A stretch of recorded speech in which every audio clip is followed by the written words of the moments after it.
नमस्कार, good morning. News India देख रहे हैं आप। मैं हूं आपके साथ पूजा अग्रवाल। नमस्कार। सुबह के 8 बजने के साथ ही वक्त हो गया सुर्खी अखबार की का। आपके साथ मैं दीपिका सिंह। चलिए करेंगे खबरों की शुरुआत। पूर्व प्रिंसिपल डॉक्टर संदीप पर शवों के सौदे का आरोप लगा है। रिश्वतखोरी गिरोह का पता चला। दैनिक जागरण ने इस खबर को जगह दी। पश्चिम बंगाल के आरजी कर अस्पताल के विवादों में आने के बाद अब इस अस्पताल और इसके पूर्व प्रिंसिपल संदीप घोष को लेकर कई खुलासे हो रहे हैं। मीडिया में दावा किया जा रहा है कि संदीप घोष की संलिप्तता कई सारी अवैध गतिविधियों में थी। संदीप घोष को लेकर मेडिकल कॉलेज के पूर्व डेप्यूटी सुपरिटेंडेंट अख्तर अली ने दावा किया कि संदीप घोष तो अस्पताल में बायोमेडिकल वेस्ट और मेडिकल सप्लाई की तस्करी बांग्लादेश में भी करता था।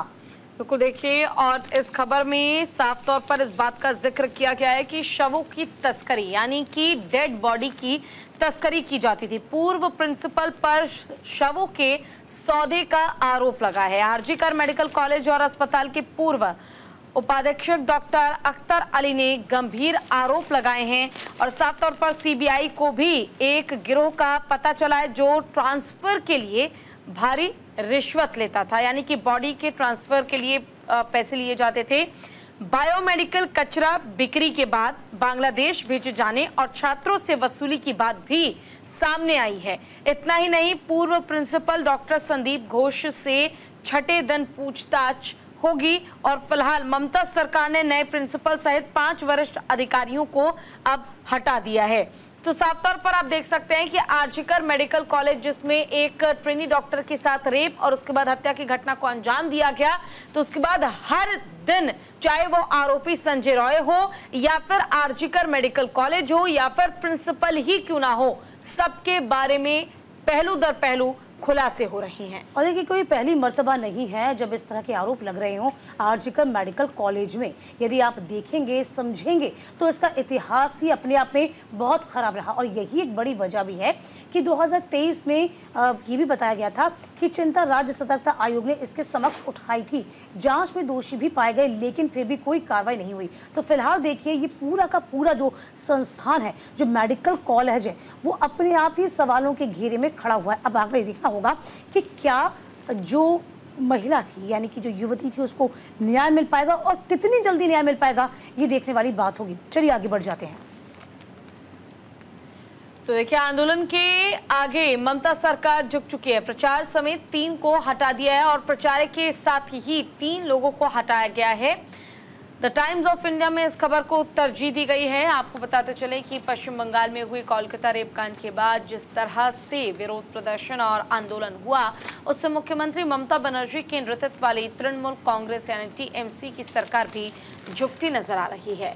बुधवार को इस बात के 3 बड़े संकेत देखने को मिले जो साफ तौर पर इशारा करते हैं कि सीएम और उनकी सरकार फिलहाल बैकफुट पर है और टीएमसी सरकार ने आंदोलनकारी मेडिकल छात्रों की मांगों को मानते हुए मौजूदा प्रिंसिपल सुहृता पॉल और एमएसवीपी बुलबुल मुखर्जी को हटा दिया है।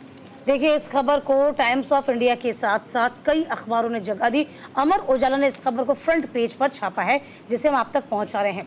देखिए, आंदोलन के आगे ममता सरकार झुक गई है। प्राचार्य समेत 3 को हटाया गया। देखिए, पहले भी कहा जा रहा था कि जो प्राचार्य नियुक्त किए जा रहे हैं उसमें क्या कोई दिक्कत है, कोई खामियां हैं। हालांकि लगातार प्रदर्शन हो रहा है। लगातार आपको बता दें कि तमाम डॉक्टर्स इस वक्त सड़कों पर उतरे हुए हैं। उपचार्य डॉक्टर बुलबुल व चेस्ट मेडिसिन विभागाध्यक्ष डॉक्टर अरुणाप पर भी गाज गिर रही है जांच की। तो फिलहाल आपको बता दें, आरजी कर मेडिकल कॉलेज अस्पताल मेडिकल छात्र के विरोध प्रदर्शन के आगे पश्चिम बंगाल की मुख्यमंत्री सरकार ममता बनर्जी को आखिरकार झुकना पड़ा। आंदोलनकारी छात्रों ने जो मांग की थी उस मांग को मानते हुए सरकार ने बुधवार रात को कॉलेज के प्राचार्य डॉक्टर सुहृता पाल समेत 4 अधिकारियों को हटा दिया है। इसके अलावा उपाचार्य अधीक्षक डॉक्टर बुलबुल मुखर्जी, सहायक अधीक्षक चेस्ट मेडिसिन विभाग के अरुणाभार दत्ता चौधरी को भी हटाया गया है। संदीप की भी छुट्टी तय है। देखिए, आरजी कर कॉलेज के इस्तीफे के बाद संदीप घोष को नेशनल मेडिकल कॉलेज का प्राचार्य बनाया गया था, यानी कि ऐसा लग रहा था कि उनका डिमोशन नहीं हुआ बल्कि उनका प्रमोशन हो गया है। तो फिलहाल देखिए, आपको ये भी बता दें, बुधवार को उन्हें भी यहां से हटा दिया गया। गौरतलब है कि हाईकोर्ट के आदेश के बाद वह पहले ही अवकाश पर चले गए थे।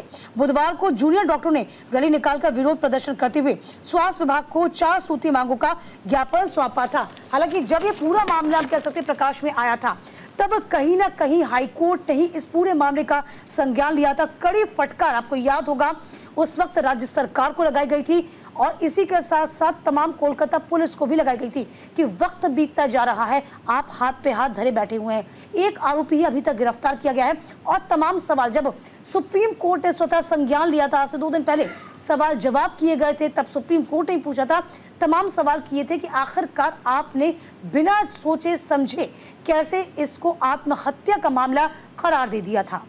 बिल्कुल देखिए, और प्रिंसिपल की ओर से जो आरजीकर मेडिकल कॉलेज के पहले प्रिंसिपल थे जिन्हें सस्पेंड किया गया है, फिलहाल उनकी ओर से माता पिता को जानकारी ये दी गई थी कि ट्रेनी डॉक्टर ने आत्महत्या कर लिया, जबकि पोस्टमार्टम रिपोर्ट में मर्डर की जानकारी सामने आई थी। और मर्डर ही नहीं बल्कि जो शव है बरामद करने के 3 घंटे बाद एफआईआर दर्ज कराई गई थी। तो फिलहाल देखिए, इस मामले में लगातार एक्शन जारी है, लगातार जो है लोगों की मुश्किलें बढ़ रही हैं। अब देखने वाली बात ये होगी कि इतने बड़े पैमाने पर जो लापरवाही सामने आई है, जो लूप होल है, चाहे वो कोलकाता प्रशासन की हो, पुलिस की हो या कोलकाता सरकार की हो, ममता बनर्जी मुख्यमंत्री हैं, खुद महिला हैं, उनकी हो, या फिर आरजीकर मेडिकल कॉलेज में चल रहे धांधलेबाजी की ही क्यों ना हो। चले खबरों में बढ़ेंगे आगे। बिल्कुल, हालांकि इस कह सकते हैं कि अब तमाम लोगों हटाकर इस बात की कहीं ना कहीं पुष्टि हो रही है कि फिलहाल जो दबाव है उस दबाव में अपने आप को महसूस कर रही हैं। तो फिलहाल हम लगातार यही आपको बता रहे हैं कि किस तरीके से सरकार फिलहाल बैकफुट पर चली गई है। चलिए आगे बढ़ जाएंगे। दुर्गा पूजा समितियों ने आरजीकर मामले पर सरकारी मानदेय अस्वीकार कर दिया है। द हिंदू ने इस खबर को जगह दी। कोलकाता के आरजीकर मेडिकल कॉलेज और अस्पताल RGKMCH में 9 अगस्त को एक महिला डॉक्टर के साथ बलात्कार हत्या के खिलाफ साफ तौर पे आपको बता दें कि राज्यव्यापी विरोध प्रदर्शनों ने इस साल दुर्गा पूजा की भावना को ही फीका करके रख दिया। कई पूजा आयोजकों ने विरोध स्वरूप तृणमूल कांग्रेस सरकार द्वारा दिए जाने वाले वार्षिक उत्सव मानदेय को अस्वीकार कर दिया है। और देखिए, जाहिर सी बात है, ये जो पूरा घटनाक्रम घटित हुआ, इससे कहीं ना कहीं जो लोगों की भावनाएं हैं वो आहत हुई हैं। अब दुर्गा पूजा का जो उत्साह है वो भी फीका पड़ गया है। तो फिलहाल देखिए, इस खबर को जगह दी, पूजा भी इस खबर को आप तक पहुंचा रही हैं। बिल्कुल देखिए, और ये आप देख सकते हैं खबर, Durga Puja committee reject government honorarium over RG Kar shocker. यानी कि आरजीकर मेडिकल कॉलेज में जिस तरह से ट्रेनी डॉक्टर के साथ रेप और उसके बाद हत्या की घटना को अंजाम दिया गया, आप ये सुनकर हैरान हो जाएंगे कि ट्रेनी डॉक्टर की हत्या इतनी निर्मम तरीके से की गई कि दोनों पैर 90 डिग्री एंगल में थे, जो रीढ़ की हड्डी है, गले की हड्डी है, वो तक तोड़ दी गई। जिसके बाद कोलकाता की अगर हम बात कर लें, पश्चिम बंगाल की हम बात कर लें, यहाँ पर दुर्गा पूजा बड़े धूमधाम के साथ और उत्साह के साथ मनाया जाता है। यहाँ पर नारियों को जो सम्मान दुर्गा की या कह लीजिए कि देवी की मिलनी चाहिए थी, वो सम्मान नहीं मिल पाया और इसी के मद्देनजर इसका बायकॉट किया जा रहा है। पूजा कमेटी की ओर से साफ तौर पर कहा गया कि इस बार दुर्गा पूजा उतने उत्साह के साथ या फिर व्यवस्थाओं के बीच नहीं मनाया जाएगा जितने उत्साह और व्यवस्थाओं के बीच इससे पहले अब तक बनाया गया है, क्योंकि उस दुर्गा पूजा का कोई महत्व नहीं रह जाता, कोई मायने नहीं है उस राज्य में, खासकर जहां एक महिला को इतनी निर्मम कह सकते हैं घटना का शिकार होना पड़ा, हादसे का शिकार होना पड़ा, और अब भी इंसाफ के लिए माता पिता जो हैं वो दर दर भटकने को मजबूर हैं। और ये बड़ी बात है, चूंकि दुर्गा पूजा पश्चिम बंगाल की विश्व प्रसिद्ध होती है, सभी दूर दराज से लोग स्पेशली दुर्गा पूजा को देखने के लिए आते हैं। ये बड़ी बात है। जो दुर्गा पूजा की समितियां हैं, उन समितियों ने जो मानदेय सरकार की ओर से मिलता है, हर साल आपको बता दें सरकार की ओर से मानदेय दिया जाता है, ऐसी समितियों को उस मानदेय को भी यहाँ पर अस्वीकार कर दिया गया है। ये अपने आप में बहुत बड़ी बात है। तो आप अंदाज़ा लगा सकते हैं दुर्गा पूजा का जो महत्व होता है वो कितना होता है। इसके बावजूद भी वहाँ की समितियाँ बेहद दुखी हैं, परेशान हैं, तमाम डॉक्टर सड़कों पर उतरे हुए हैं, तमाम लोग इस वक्त सड़कों पर उतरे हुए हैं और मांग सिर्फ एक, गुहार सिर्फ एक कि जल्द से जल्द न्याय मिले। जो आरोपी हैं कठोर से कठोर उनको सजा दी जाए, एक नज़ीर पेश की जाए कि आने वाले वक्त में महिलाओं के सम्मान के साथ कोई खिलवाड़ नहीं होगा। लेकिन ऐसा फिलहाल होता हुआ नजर नहीं आ रहा। हालांकि चाहे वो हाई कोर्ट हो, सुप्रीम कोर्ट हो, स्वतः संज्ञान तमाम कोर्ट ले रहे हैं और कोशिश यही है कि पीड़िता को जल्द से जल्द न्याय मिल पाए। चलिए आगे बढ़ जाएंगे। बिल्कुल, देखिए पुलिस ने जंतर मंतर पर नहीं चलने दी डॉक्टरों की ओपीडी। अमर उजाला में इस खबर को तरजीह दी गई है। कोलकाता में रेजिडेंट डॉक्टर ने बलात्कार और हत्या के मामले में देश भर के डॉक्टरों का प्रदर्शन जारी है। सुप्रीम कोर्ट की दखल और केंद्र सरकार के आश्वासन के बाद भी डॉक्टर काम पर लौटने को तैयार नहीं है। बुधवार को जंतर मंतर पर डॉक्टरों ने जोरदार प्रदर्शन किया। डॉक्टरों के प्रदर्शन के कारण दिल्ली में स्वास्थ्य सेवा पूरी तरह से चरमरा गई है। जंतर मंतर पर प्रदर्शन के दौरान एम्स के डॉक्टरों ने रोगियों के लिए ओपीडी सेवा भी मुहैया कराया। पिछले 10 दिनों से डॉक्टरों के हड़ताल के कारण दिल्ली के अधिकांश अस्पताल में चिकित्सा सेवा पूरी तरह से प्रभावित रही है और इससे आम लोगों को परेशानियों का सामना भी करना पड़ रहा है। प्रदर्शनकारी डॉक्टरों का कहना है कि अस्पताल में सुरक्षा की गारंटी के बिना काम करना संभव नहीं है। आए दिन डॉक्टरों के साथ बदसलूकी के मामले सामने आते रहते हैं। ऐसे में महिला डॉक्टरों के लिए काम करना बेहद मुश्किल हो जा रहा है। देखिए, आपको बता दें कि इस पूरे मामले को लेकर स्वास्थ्य मंत्री जेपी नड्डा ने साफ तौर पर आश्वासन जरूर दिया, लेकिन वो आश्वासन भी तमाम डॉक्टर्स को बेजा लग रहे हैं। उनका ये कहना है कि आप सुविधा मुहैया करवाइए, आप सुरक्षा मुहैया करवाइए। और ये पहली मर्तबा नहीं है कि तमाम जो डॉक्टर्स हैं, ट्रेनिंग डॉक्टर्स हैं, वो सड़कों पर उतरे हों। इससे पहले भी आपको याद होगा, ये कोलकाता का मामला है, लेकिन इससे पहले भी कई ऐसे मामले सामने आ चुके हैं जब डॉक्टर्स ने अपनी चिंता जाहिर की हो, अपनी फिक्र को लेकर सरकार से गुहार लगाई हो कि सुनिश्चित किया जाए कि उनकी देखभाल सुनिश्चित करिए। क्योंकि आपने देखा होगा अक्सर जो मरीज होते हैं, मरीजों के साथ तीमानदार आते हैं और जब कुछ भी घटनाक्रम हो जाता है तो तीमानदार डॉक्टर्स के साथ मारपीट तक कर देते हैं। तब भी कुछ सालों से पहले ये कहा गया था कि आप एक ऐसा कानून बनाइए जो कहीं ना कहीं हमें हमारी सुरक्षा का जिम्मा संभाल सके, हमारी सुरक्षा की गारंटी दे सके। लेकिन अभी तक आपको बता दें ऐसा कोई कुछ काम नहीं हुआ। बात यदि हम दिल्ली के परसेप्शन से करें तो दिल्ली में आप देखिए तमाम जो बड़े अस्पताल हैं जिसमें पूरे देश भर से लोग इलाज कराने के लिए आते हैं, वहाँ दिक्कतों का सामना अब लोगों को करना पड़ रहा है। लेकिन मांग वही एक है कि आप जल्द से जल्द काम पर लौटें और जो पीड़िता है उसे न्याय मिले और डॉक्टरों को आप सुरक्षा मुहैया कराइए। चलिए आगे बढ़ जाएंगे। पोलैंड यात्रा से द्विपक्षीय संबंधों को गति मिली है। प्रधानमंत्री मोदी ने ये तमाम बड़ी बातें कही हैं। प्रधानमंत्री मोदी ने बुधवार को पोलैंड की 2 दिवसीय यात्रा पर वार्सा पहुंचे, जहां पिछले 45 वर्षों में किसी भारतीय प्रधानमंत्री की पहली पोलैंड यात्रा है। पोलैंड में पीएम मोदी भारतीय समुदायों को संबोधित कर रहे हैं। पीएम मोदी का पोलैंड में भव्य स्वागत किया गया। प्रधानमंत्री नरेंद्र मोदी ने वार्सा में भारतीय समुदायों के एक कार्यक्रम को संबोधित करते हुए कहा कि आज का भारत सबसे जुड़ना चाहता है, आज का भारत सबके विकास की बात करता है, आज का भारत सबके साथ है, सबके हित की सोचता है। हमें गर्व है कि आज दुनिया को भारत विश्व बंधु के रूप में सम्मान दे रही है, जिसको कहीं जगह नहीं मिली।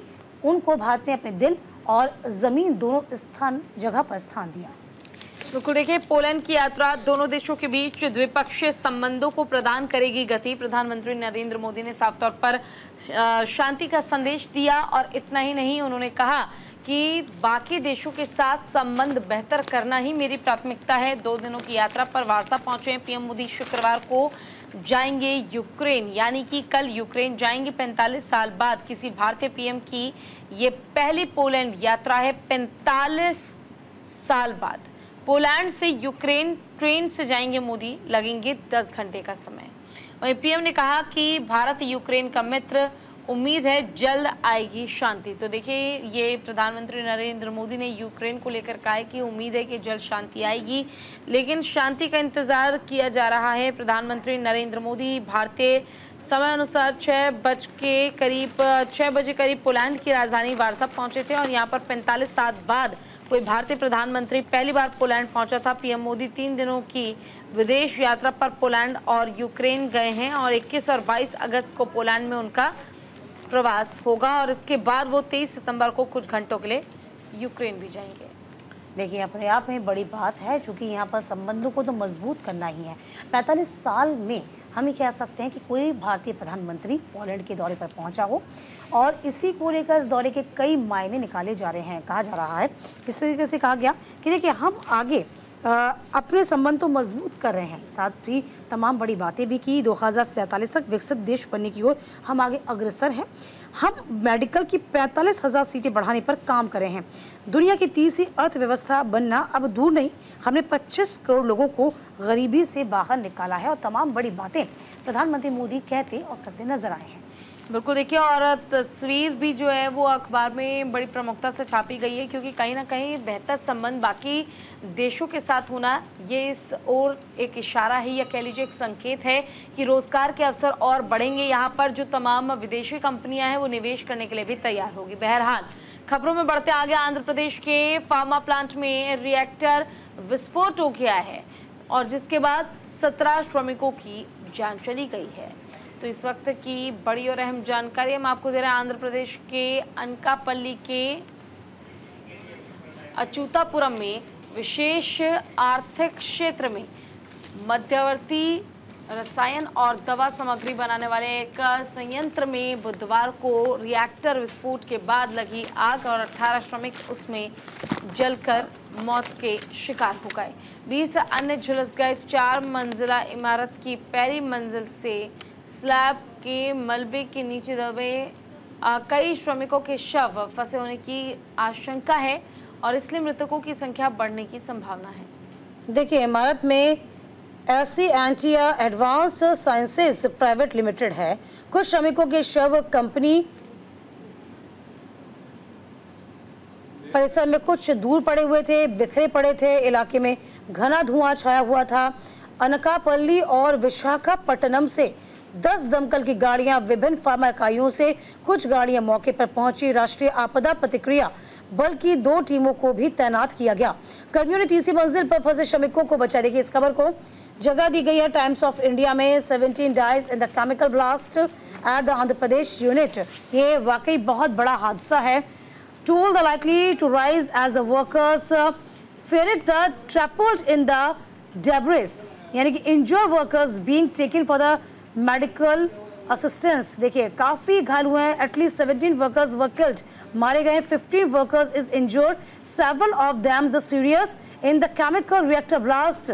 तो देखिए, 17 जो है वर्कर्स वो किल्ड हो गए, 50 घायल हैं और कई जो है इनके अलावा गंभीर स्थिति में हैं, जिनका फिलहाल इलाज जारी है। हालांकि अब इस पूरे मामले की जांच की जाएगी कि आखिरकार इतना बड़ा हादसा कैसे हुआ। बढ़ेंगे आगे SC/ST और खबरों में आगे बढ़ेंगे, लेकिन वक्त यहाँ पर छोटे से ब्रेक का है। ब्रेक के बाद हम जल्द लौटेंगे और तमाम बड़ी खबरों के साथ।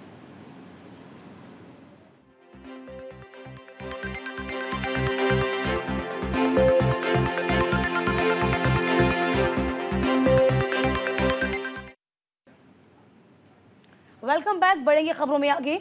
SC/ST और OBC के मेधावी छात्र भी क्षैतिज आरक्षण में विचार किए जाने के हकदार हैं। अमर उजाला ने इस खबर को जगह दी। सुप्रीम कोर्ट ने एक अहम आदेश दिया। इसके आदेश के मुताबिक SC/ST या OBC व EWS श्रेणी का कोई सदस्य क्षैतिज यानी कि हॉरिजॉन्टल कोटे की सीटों पर विचार किए जाने का हकदार है, यदि उसके अंक सामान्य श्रेणी के उम्मीदवारों के लिए निर्धारित कट ऑफ अंकों से अधिक हैं। क्षैतिज आरक्षण एक प्रकार का आरक्षण है जो सभी जाति श्रेणियों में प्रदान किया जाता है। दूसरे शब्दों में, इस तरह के आरक्षण प्रत्येक श्रेणी में दिए जाते हैं, जैसे कि सामान्य श्रेणी, अनुसूचित जाति, अनुसूचित जनजाति और पिछड़ा वर्ग। जस्टिस BR गवई और जस्टिस KV विश्वनाथन की पीठ ने मध्य प्रदेश सरकार के चिकित्सा विभाग को 2024-25 के शैक्षिक सत्र में MBBS आरक्षित सरकारी स्कूलों, कोटे की सीटों पर SC, OBC और EW श्रेणी के 7 उम्मीदवारों को प्रवेश देने का निर्देश दिया। बिल्कुल देखिए, और SC, ST और OBC के मेधावी छात्र भी क्षैतिज आरक्षण में विचार किए जाने के हकदार हैं। साफ तौर पर शीर्ष कोर्ट पहले ही कर चुका है स्पष्ट। अपीलकर्ता जो है सौरभ यादव और अन्य बनाम उत्तर प्रदेश राज्य और अन्य 2021 के मामले में सुप्रीम कोर्ट के फैसले का हवाला दिया और इसमें कहा गया कि क्षैतिज आरक्षण के मामले में भी SC, ST, OBC जैसी आरक्षित श्रेणियों के उम्मीदवार यदि GS कोटे में योग्यता के आधार पर हकदार हैं तो उन्हें GS कोटा यानी कि अनारक्षित सीटों में प्रवेश दिया जाना चाहिए। और आरक्षित श्रेणी के मेधावी छात्र जिन्होंने सरकारी स्कूल में पढ़ाई की है उन्हें खुली श्रेणी में आने से पहले अनारक्षित श्रेणी के सरकारी स्कूल कोटे की MBBS सीटें आवंटित की जानी चाहिए।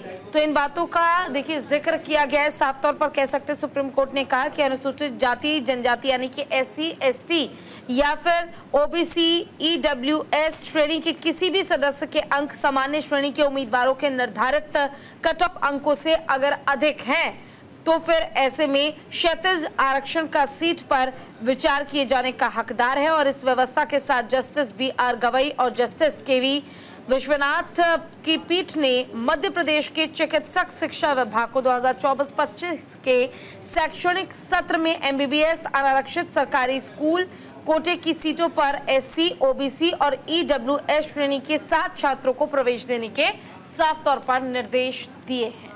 देखिए, इसका लाभ किसी भी वर्ग के जो अभ्यर्थी हैं वो उठा सकते हैं, चाहे वो सामान्य हो, SC, ST हो, OBC हो। लेकिन ये जो नियम है उसका पालन ज़रूर करना होगा कि उसमें जो हॉरिज़ॉन्टल तकनीक है यानी कि क्षैतिज तकनीक है उसी का इस्तेमाल किया जाता है और उसके बारे में जानकारी भी दी गई है। चलिए पूजा, आगे बढ़ेंगे खबरों में। बिल्कुल देखिए, केंद्र सरकार जनगणना के दौरान जातीय गणना की योजना बना रही है और द हिंदू अखबार में इस खबर को तरजीह दी गई है। वो खबर भी हम आपको दिखाएंगे प्रमुखता से। देखिए, केंद्र सरकार ने अगली जनगणना कराने पर अभी तक कोई फैसला नहीं लिया है। बिल्कुल देखिए, और फिलहाल इस मुताबिक डेटा संग्रह का विस्तार करके जातीय गणना को शामिल करने के लिए सक्रिय चर्चा चल रही है। सूत्रों का कहना है कि अगली जनगणना प्रक्रिया के दौरान लोगों की जाति दर्ज करने के लिए एक कॉलम शामिल करने पर भी चर्चा चल रही है। देखिए, अभी तक कोई निर्णय हालांकि इस बीच नहीं लिया गया। ये कदम कांग्रेस और सत्तारूढ़ राष्ट्रीय जनतांत्रिक गठबंधन के सहयोगियों सहित अन्य राजनीतिक दलों के द्वारा जाति दर्ज करने की लगातार मांग के बीच उठाया गया है। सूत्रों के मुताबिक जनगणना में अनिश्चित काल के लिए देरी होने का कारण राजनीतिक दलों द्वारा जाति जनगणना कराने की मांग को लेकर भी किया जा रहा है।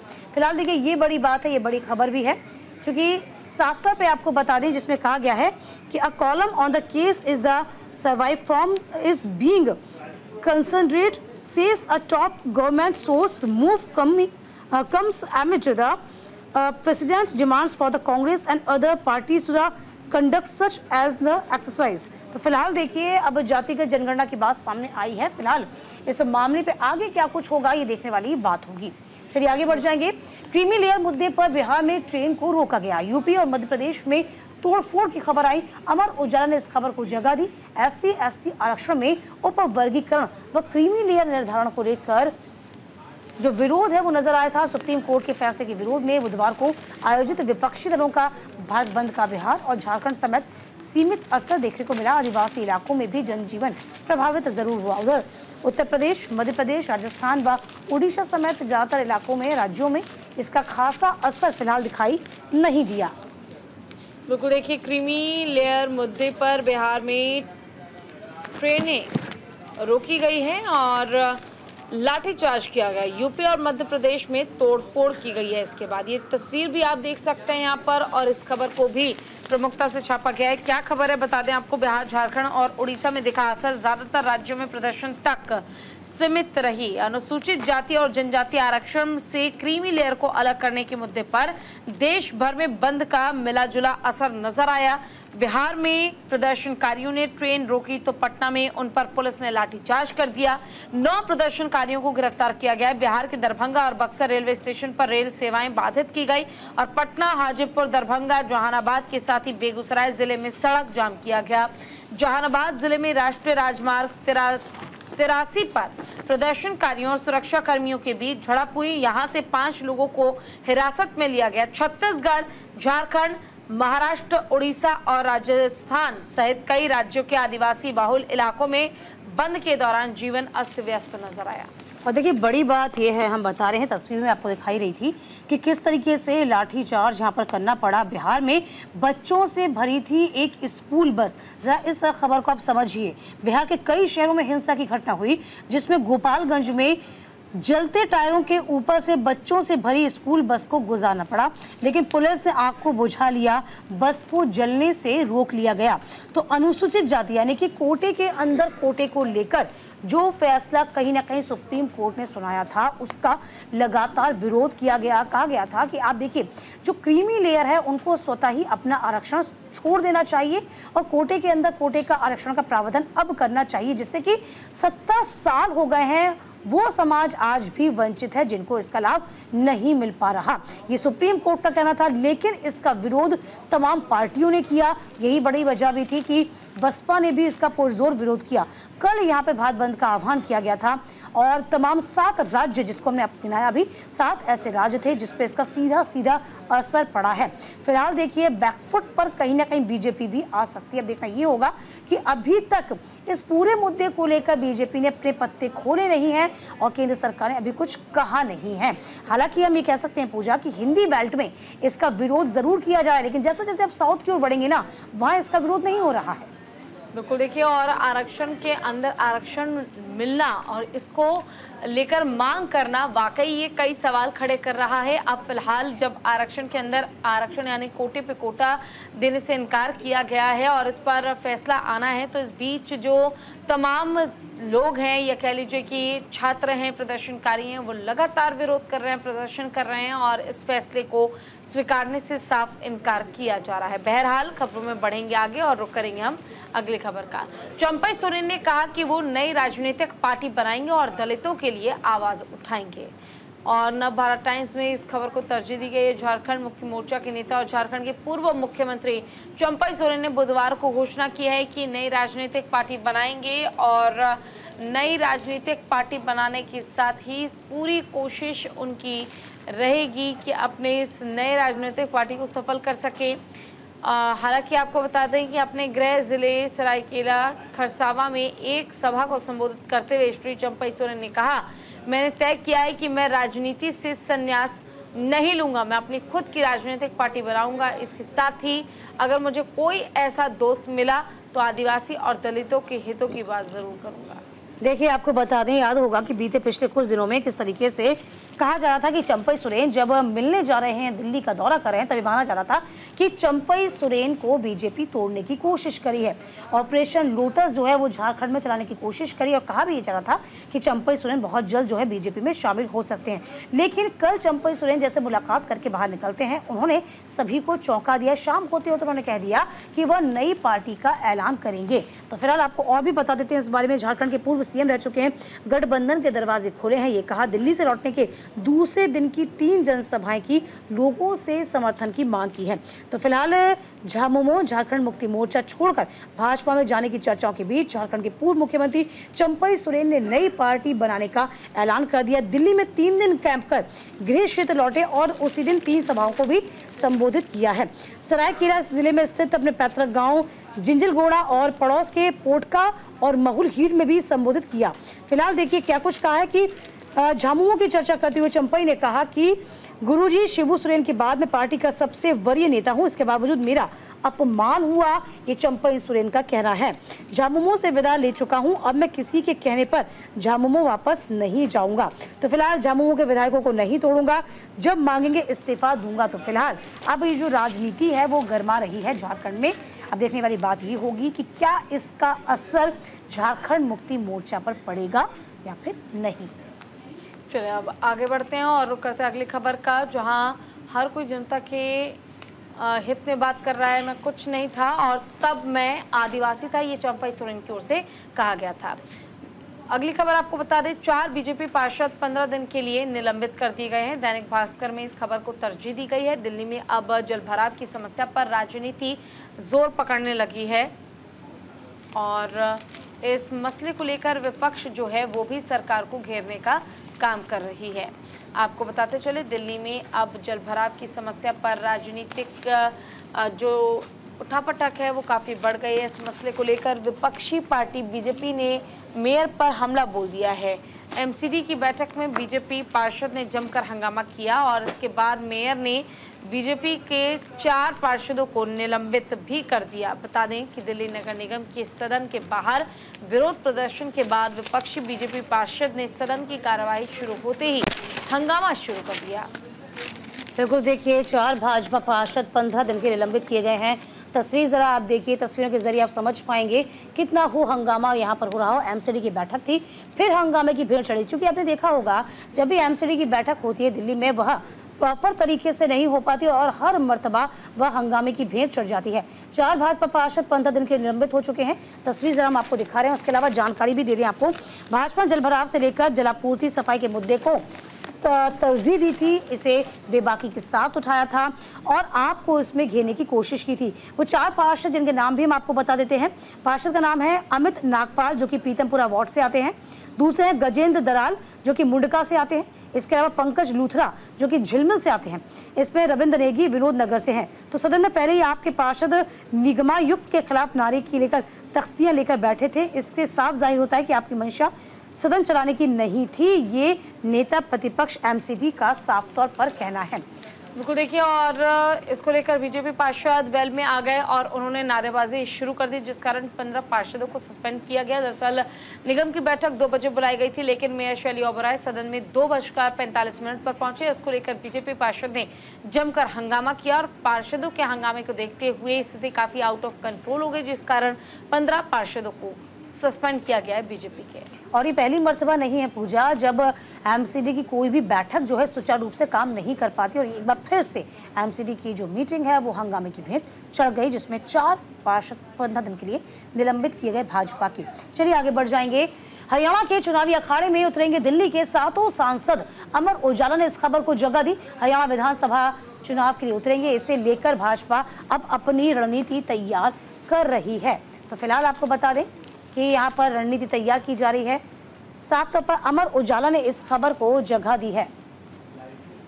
हरियाणा विधानसभा में चुनावी अखाड़े में दिल्ली के दिग्गज भी उतरेंगे, इसे लेकर भाजपा रणनीति तैयार कर चुकी है। 7 सांसदों ने जातिगत समीकरण में अपना ध्यान में रखते हुए चुनाव प्रचार में उतारा जाएगा, ताकि दिल्ली से सटे हरियाणा की सीमाओं के वोटरों को लामबंद किया जा सके। जाट हो गए, गुर्जर हो गए, वाल्मीकि, व्यापारी समेत पूर्वांचलियों को साधने के लिए भाजपा ने वोट दिग्गज यानी कि जो दिग्गज वोट बटोरने के लिए बतौर स्टार प्रचारकों की भूमिका में दिखाई दी। दरअसल हरियाणा चुनाव जीतने भाजपा के लिए इसलिए भी जरूरी है कि इसके बाद दिल्ली विधानसभा चुनाव होने हैं। विधानसभा चुनाव का बिगुल बज चुका है। दिल्ली का पड़ोसी राज्य एनसीआर क्षेत्र में विधानसभा और कई विधानसभा क्षेत्र आते हैं और देखिए हरियाणा का चुनाव इसीलिए बहुत ज़्यादा ज़रूरी भी हो जाता है। बिल्कुल, देखिए, और हरियाणा चुनाव को लेकर जिस तरह से जीत का दम बीजेपी भर रही है और जीत की उम्मीद बीजेपी कर रही है, ये जीत की उम्मीद पूरी होगी या नहीं हरियाणा में, ये देखने वाली बात होगी। 90 विधानसभा सीटें हैं और 90 विधानसभा सीटों पर इस बार जो चुनाव है वो होने हैं। तारीखों का ऐलान हो चुका है। हर संभव कोशिश जो है, तैयारी जो है वो की जा रही है पार्टियों की ओर से, और तैयारियों के साथ एक उम्मीद ये भी की जा रही है बीजेपी कार्यकर्ता और नेता की ओर से। जो बड़े दिग्गज हैं उनका भी साफ तौर पर कहना है कि भाई आप बूथ स्तर पर जाकर चीज़ों को मजबूत करें, बेहतर करें, ताकि उसके आधार पर राज्य में चुनाव जीता जा सके। हालांकि आपको ये भी बता दें कि हरियाणा मांगे हिस्सा अभियान के तहत गोहाना विधानसभा में कई पद यात्राएं दीपेंद्र हुड्डा इस वक्त करते नजर आ रहे हैं, जिसमें शिक्षा के हब सोनीपत को भाजपा सरकार ने बेरोजगारी, अपराध, नशे का हब बनाया। तमाम बड़ी बातें भी यहाँ पर एक एक करके कही जा रही हैं। यानी कुल मिलाकर देखा जाए सभी को कटघरे में खड़ा करने की कोशिश इस वक्त कांग्रेस कर रही है। अब बीजेपी के लिए भी हम कह सकते हैं बहुत राह आसान नहीं होगी। हालांकि सभी प्रचार प्रसार में दिग्गज उतर जरूर रहे हैं। बिल्कुल, चलिए खबरों में बढ़ते आगे। भारतीय वायुसेना के लड़ाकू विमान ने पोखरण में गलती से बम जैसी वस्तु गिरा दी है। हिंदुस्तान टाइम्स में इस खबर को जगह दी गई है। देखिए, अधिकारियों प्रदर्शनकारियों ने बताया कि बुधवार को राजस्थान के जैसलमेर जिले के रामदेवरा क्षेत्र में एक शक्तिशाली विस्फोट हुआ जब भारतीय वायुसेना IAF के लड़ाकू विमान ने एक रहस्यमय बम जैसी वस्तु गिरी और पोखरण फील्ड फायरिंग रेंज के पास एक क्षेत्र में 8 फुट का गड्ढा तक बन गया। IAF ने पुष्टि की कि एक लड़ाकू विमान ने अनजाने में विशाल air to ground firing range के पास एक एयर स्टोर गिरा दिया। इस घटना को तकनीकी खराबी के कारण सैन्य विमान की भाषा में एयर स्टोर का मतलब विस्तारित रेंज मिशनों के लिए अधिक ईंधन ले जाने के लिए बम, मिसाइल या ड्रॉप टैंक से है। तो फिलहाल देखिए, आपको बता दें किस तरीके से bomb like object in the Pokhran by mistake. देखिए, IAF fighter drop bomb like object in Pokhran by mistake, यानी एक छोटी सी भूल, एक छोटी सी गलती आखिर कितनी बड़ी हो गई, ये आप साफ तौर पर देख सकते हैं। A powerful explosion rock the Ramdevra region of Jaisalmer district in Rajasthan on Wednesday after a mysterious bomb-like object fell from an Indian Air Force यानी कि IAF फाइटर एयरक्राफ्ट।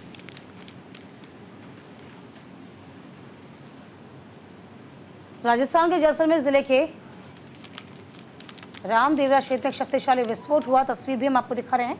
काफी बड़ा गड्ढा यहां पर बन गया है और तस्वीरों के जरिए आप समझ पाएंगे air to ground firing range के पास एयर स्टोर गिरा था। इस घटना को और तकनीकी खराबी के कारण से बताया गया। सैन्य विमान की भाषा में एयर स्टोर का मतलब होता है विस्तारित रेंज मिशनों के लिए अधिक ले जाने वाले ईंधन, बम, ड्रॉप, मिसाइल।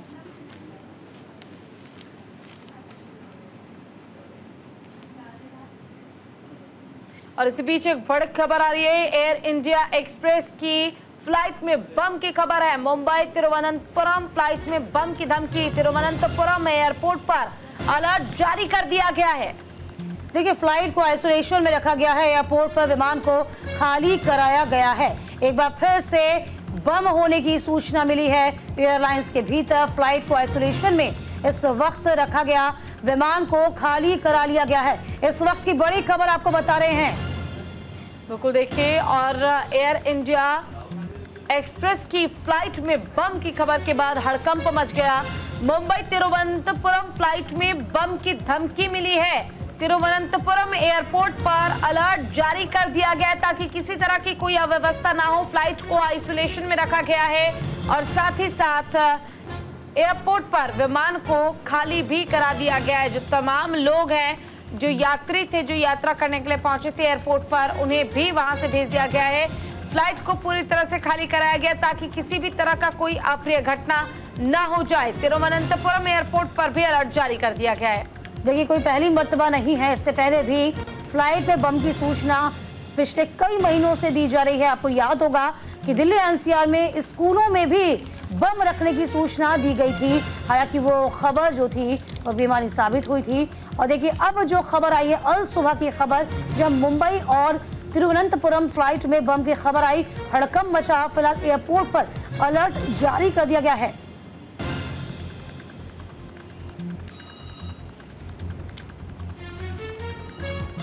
चलिए आगे बढ़ जाएंगे खबरों में। ओबामा ने मंगलवार रात शिकागो में DNC के दूसरे दिन उत्साही समर्थकों का अभिवादन किया। द इकोनॉमिक्स टाइम्स ने इस खबर को जगह दी जब बराक ओबामा ने घोषणा की, हाँ वह कर सकती है। शिकागो की यूनाइटेड सेंटर एरिना में 20,000 से अधिक डेमोक्रेटिक प्रतिनिधियों ने मंगलवार रात को जवाब में कहा, हाँ वह कर सकती है, हाँ वह कर सकती है। ये 2008 के अभियान के नारे की याद दिलाता है जिसमें पहले अश्वेत व्यक्ति को संयुक्त राज्य अमेरिका का राष्ट्रपति बनने के लिए प्रेरित किया गया था। इस बार रैली का नारा कमला हैरिस के लिए चुना गया और अगर वो चुनी जाती हैं तो वह अमेरिका की राष्ट्रपति बनने वाली पहली महिला, पहली अश्वेत महिला, भारतीय मूल की पहली व्यक्ति होंगी। लेकिन डेमोक्रेटिक नेशनल कन्वेंशन में ओबामा का विद्युतीकरण करने वाला संबोधन उनके लिए एक स्थल होगा, क्योंकि ये 2004 का कन्वेंशन था जिसे उन्हें राष्ट्रीय प्रमुखता में पहुंचा दिया था। अतीत से वो परे था।